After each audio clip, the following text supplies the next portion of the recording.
Bismillahirrahmanirrahim.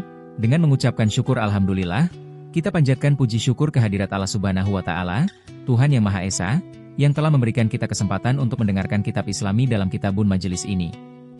Pembahasan kali ini dari kitab Al-Fath Al-Rabbani karya Syaikh Muhyiddin Abdul Qadir Jailani. Majelis 27, Larangan Berdusta.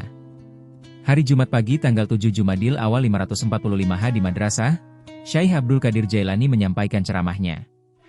Jadilah orang yang berakal dan jangan berdusta. Engkau mengatakan, aku takut kepada Allah Subhanahu wa Ta'ala. Tetapi engkau masih merasa takut dengan sesuatu selain Dia. Jangan takut kepada jin, manusia ataupun malaikat. Jangan takut kepada makhluk, baik yang berbicara maupun tidak. Jangan takut dari siksa dunia dan azab akhirat. Takutlah engkau kepada Zat yang akan memberikan azab. Orang yang berakal tidak akan takut terhadap cercaan orang. Dia tuli dari selain pembicaraan Allah Subhanahu wa Ta'ala. Dalam pandangannya setiap makhluk adalah lemah, sakit, dan membutuhkan, fakir. Orang-orang seperti ini adalah ulama yang mengamalkan ilmunya, yakni ulama yang memahami hakikat Islam. Mereka adalah dokter ruhani yang dapat membalut luka, kerusakan agama.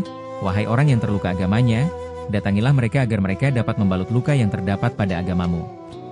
Dialah yang menurunkan penyakit, dan Dia pula yang menurunkan obatnya. Dia mengetahui apa yang lebih maslahat, jangan berprasangka buruk terhadap perbuatan Tuhan. Dirimulah yang lebih layak dicurigai dan dicela.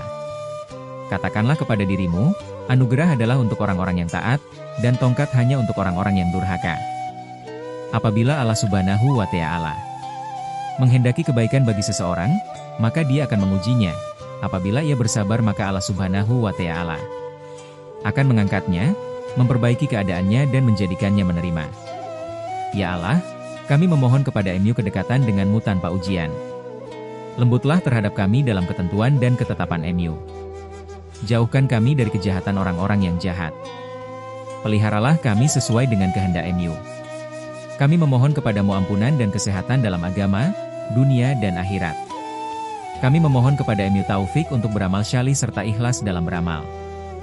Amin. Suatu ketika ada seorang yang datang kepada Abu Yazid Al-Bustami sambil menoleh ke kanan dan ke kiri. Yazid bertanya kepadanya, apa yang engkau cari? Orang itu menjawab, aku mencari tempat yang bersih untuk sholat. Yazid berkata, bersihkanlah hatimu lalu sholatlah dimanapun engkau mau, tidak ada orang yang tahu tentang ria kecuali orang yang ikhlas. Mereka beramal dengan keikhlasan. Keikhlasan adalah tingkatan yang harus mereka lewati. Ria, ujub, dan nifaq adalah panah-panah setan yang diarahkan kepada hati. Terimalah nasihat dari para guru, pelajari rahasia perjalanan menuju Allah Azza wa Jalla dari mereka. Sesungguhnya mereka telah menempuh jalan tersebut. Tanyakan kepada mereka tentang bahaya nafsu, keinginan, dan watak. Sungguh mereka telah berhasil mengatasi semuanya. Perjalananmu masih jauh, sedangkan mereka telah melewati semuanya. Jangan tertipu oleh bujuk rayu setan, jangan mau dibinasakan oleh hujaman panah nafsu. Sesungguhnya dia tidak akan dapat menguasaimu kecuali dengan jalannya. Setan jin tidak dapat menguasaimu kecuali dengan jalan setan manusia, yang salah satunya adalah nafsu dan teman-teman yang buruk. Mohon pertolonganlah kepada Allah Subhanahu wa Ta'ala atas musuh-musuhmu itu. Apabila engkau telah mendapatinya, maka Dia akan membantumu. Dan engkau akan melihat apa yang ada di sisinya. Lalu kembalilah kepada keluarga dengan membawa sesuatu dari sisinya.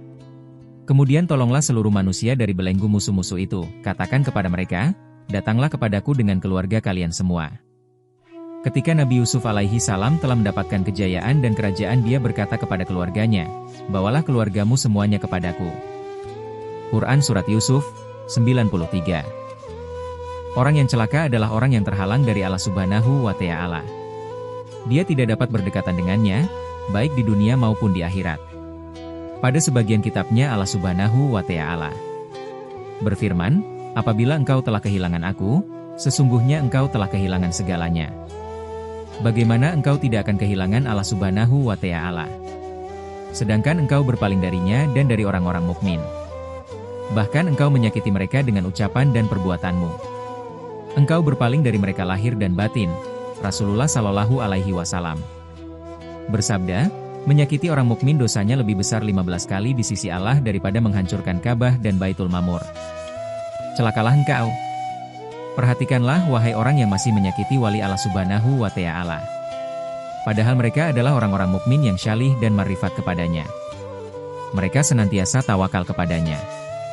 Celakalah engkau. Sebentar lagi engkau akan menjadi mayat, diusung dan dikeluarkan dari rumahmu. Harta yang engkau bangga-banggakan itu akan dibagikan, tidak akan berguna lagi dan tidak akan membelamu.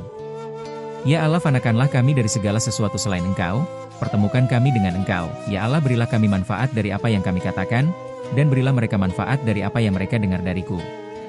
Ya Allah, anugerahkan kepada kami penerimaan atas takdir MU dalam setiap keadaan. Ya Allah, bantulah kami untuk memerangi nafsu kami. Ya Allah, tolonglah kami dengan ketaatan kami kepada MU, dan jangan hinakan kami dengan kemaksiatan yang kami lakukan. Ya Tuhan kami, berilah kami kebaikan dunia dan kebaikan akhirat, dan peliharalah kami dari siksa api neraka. Amin ya Rabbal Alamin. Berlanjut ke pembahasan selanjutnya.